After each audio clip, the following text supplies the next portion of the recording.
today, Cassidy and I are going to the Aqueduck Flea Market for the first time. We have no idea what to expect. Yeah. We are in Brooklyn. It is hot. I don't know. Parking wasn't good. It's messy. Let's see what we find. Very.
So as you saw in the opening, Cassidy and I took a trip to Aqueduck Flea Market, which happens to be the largest flea market in New York City. Really? 5 acres of flea market.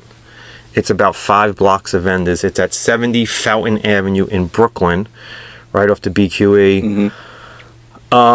You've ever been there? I have never been there, no. Okay. Never been there. So the I last... still haven't. I wasn't there that day. The last flea market we went to was... The collector's one that we went to in No, VFW. before that. That one was... Oh, the one that was near the jail. Yeah, the one across the street from the prison. And that one was very disappointing. As you know, when we go to flea markets, what really matters to us is if it's good for collectors. Right. Right? So if they have comic books or toys or any kind of things relating to collectibles. For me personally, I'm always looking for a spinner rack, the Jawa Sandcrawler, because I've wanted it since I was a kid, and of course comic books. Brian, on the other hand, is always looking for Star Trek toys. Lately. Oh, sorry. Yeah. And comics. So we have, if you saw our previous video, we have a rule that we don't buy comic books if they're outside. So this was a little different than any other flea market I've ever been to. Mostly when you go to a flea market, it's self-contained, so you're going into a facility where all of the vendors are in that facility. This is not like that. Okay. Vendors were set up right on the sidewalk on the street. Really? Yeah. Outside the market. I don't know if there's actually a market. It looked to me like there was, and maybe because we went on a Tuesday, it's different on Saturday and Sunday. If you've ever been to Aqueduck Flea Market, comment if you've been on the weekend. Track itself or in the facility? It's not Aqueduck Raceway. It's Aqueduct. It's the area. Oh. So it's not the raceway. I mistook that. Okay. No. I thought the raceway is in Queens. Exactly was my thought. So when we were going there and we were heading, I was like, Aqueduct is in Queens. I see. Why am I going to Aqueduct in Brooklyn? And that's just my short-sightedness. I didn't know.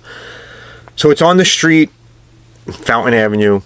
It's near a school bus depot. It's near some other things, which we'll talk about at the end. Sounds nice. Okay, it was not. The streets are littered, and I mean littered with garbage. Yeah.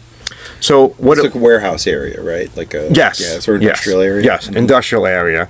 So a lot of the vendors, it looks like what they do, if they don't sell something, they just kind of throw it on, leave it.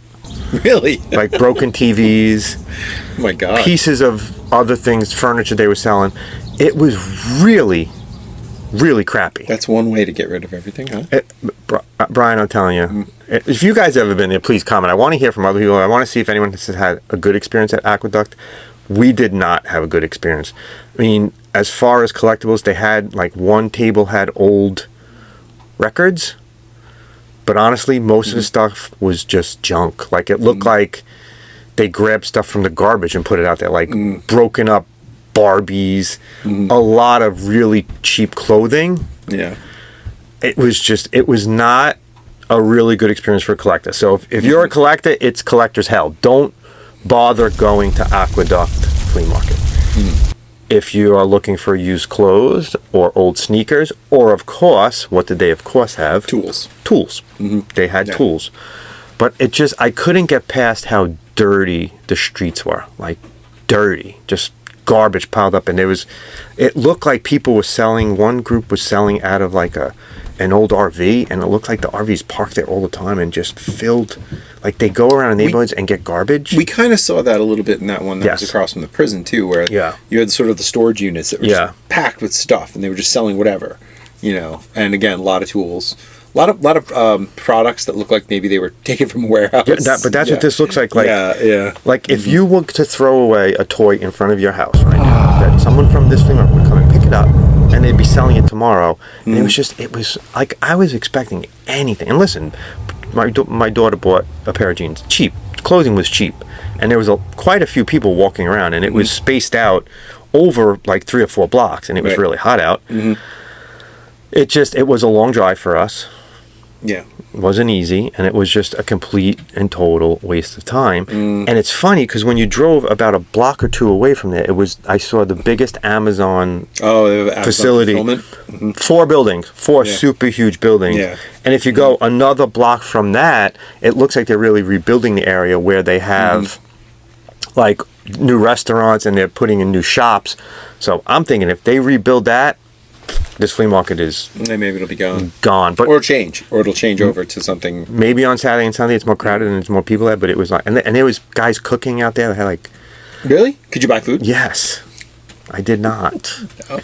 You didn't get yourself some sausage and peppers? No, I did not. No. So we didn't find any collecting gold at Aqueduck Flea Market. So even though we didn't, we figured we'd record this video just to, as a public service announcement. So this is a warning. Don't go to Aqueduck Flea Market if you're looking for collectibles. But to salvage this video and end on a bright spot, I did pick up something, not at the flea market, for you. Who? You. For me? Yes. Not from the flea market, but I have picked something up from you in my travels. It's the summertime, so Brian and I are both teachers, so I am off. Brian is working this summer. I am not. Yeah. Thus the shirt. I'm relaxing like it's the endless summer. So I came up with an idea for you. Today. And I bought you a hat. Where did you get this? I ordered it. I had it custom made. Oh, it's hilarious. So I made Brian a custom hat. I was just listening to something of his in the car. Here we have... Brian is a huge Alan Moore fan, so I made him a custom Alan Moore. So look for the hat on upcoming episodes. Yes, he will be wearing this. If you notice, Brian wears a hat a lot. Well, I appreciate that. Thank you. This isn't the only one. I bought you an even better hat. Oh no! This hat is going to get one of our subscribers angry, and if he would like, leave a comment, and I will order one for you as well. I'm gonna owe you for all this stuff. This is a lot of money here.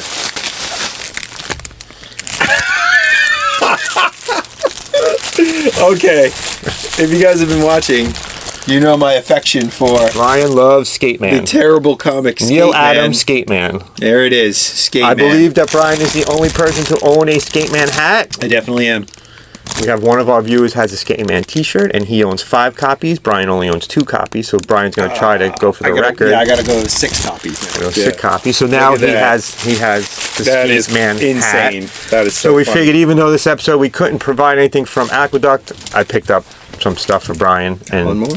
If you see these in future things, just make a note, drop a comment, say, look, that's from the Aqueduct Flea Market one. That's it. We have it. Don't go to Aqueduct Flea Market. You can get custom hats on Amazon if you would like. There you go. Subscribe, like. We have a bunch of other better videos coming up that really show what we collect. So, love what you collect. Collect what you love. We'll see you next time. Bye. We would be honored if you would join us.